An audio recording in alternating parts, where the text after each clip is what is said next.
የፕሮቴስታንት እምነት የተፈጠረው በካቶሊክ ቤተክርስቲያን ስህተት ወይስ በማርቲን ሉተር ሐሳብ?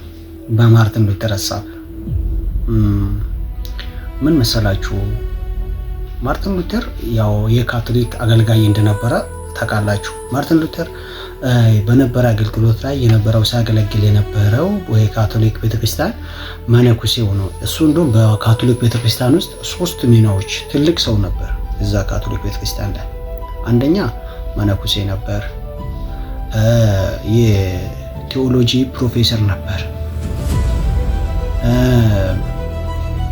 ሶስተኛው ደግሞ የቅስና ማዕረግ የሚባለው በዛ ውስጥ ሲያገለግል የነበረ ሰው ነው።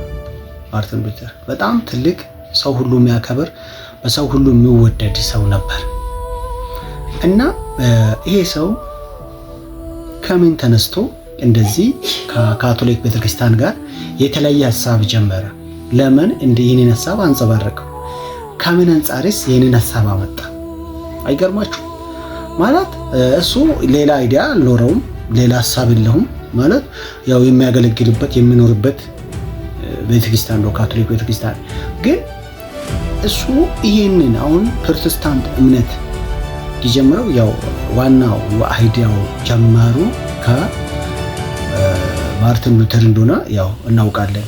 እና ይሄን ሐሳብ ለማምጣት ምን አነሳሳው የሚለውን ሐሳብ እንድናወራ ነው ማለት ላውራ ነው። ምክንያቱም እዚህ ጋር እኔ በጣም ነው አደነቅኩት ይሄንን ታሪክ ሲያነብ። ምክንያቱም ይሄንን ሐሳብ እንዴት ይሄንን ማለት ብዙ ተመሳሳይ ሰዎች ባሉበት ይሄንን እውነት ነው ብሎ ብቻውን ሆኖ መጋፈጡ በጣም ነው እውነት ያደነቅኩት እኔ። እና ምንድነው እሱ አሁን ይሄንን ሐሳብ አምጥቶ ብዙ ጊዜ አሁን እኔ እሱ ያነሳቸው ሐሳቦች የነበረው ቅሬታ አሁንም እኔም አልቀበላቸው ናቸው። በእውነት እንደሐሳብ እንደራሴ ምንም አልቀበልም። ይሄን አሁን እኔ የካቶሊክ አገልጋይ ቢሆን እኔም አልቀበልም። እና ምን ሲደረግ ነበር እዛኔ እሱ ባይዘው 95 አንቀጾችን ማዘጋጀው እነሱ መጀመሪያ የካቶሊክ ቤተክርስቲያን የነበረው ስህተት ማለት ሲታረግ የነበረው የዛኔ ሰው ለመዳን ከሞትም ለመነሳት የሚሸጡት ወረቀት ነበር።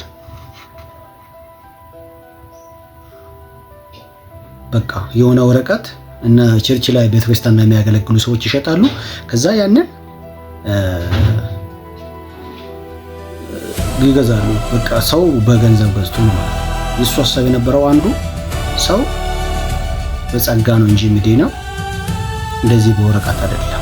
የኢየሱስ አስተምሮ ያ ነው ማለት ኢየሱስ አስተምሮ እዚህ ምድር ላይ በነበረ ጊዜ ላይ ሰው የሚድነው በጸጋ ነው። ሶስት ሐሳቦች አሉ ዋና ዋና በጸጋ ብቻ፣ በእምነት ብቻ እና በመጽሐፍ ቅዱስ ብቻ የሚሉ ሐሳቦች ማለት ነው። በጸጋ ብቻ፣ በእምነት ብቻ፣ በመጽሐፍ ቅዱስ ብቻ። ትክክለኛ ሐሳብ። ያው ሰው ለመዳን ሌላ የሚያደርገው ነገር የለም። በጸጋ ነው የዳነው። ያው ሌላ የምናደርገውም ነገር የለውም። በእምነት ነው የዳነው። ሌላ ፓስተሮች ምስጢር የተገለጠው ወይም ለፓስተሮች ብቻ የተሰጠው ነገር የለውም።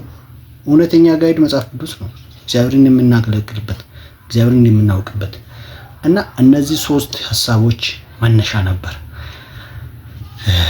ማርቲን ሉተር ከካቶሊክ ቤተክርስቲያን እንዲለይ ያደረገው።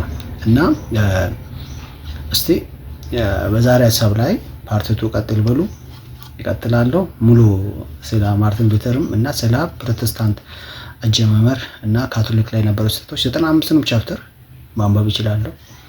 አንብበሉን እስቲ። ከሐሳቤ ከተመቻችሁ እስቲ ኮሜንት ላይ ጻፉልኝ።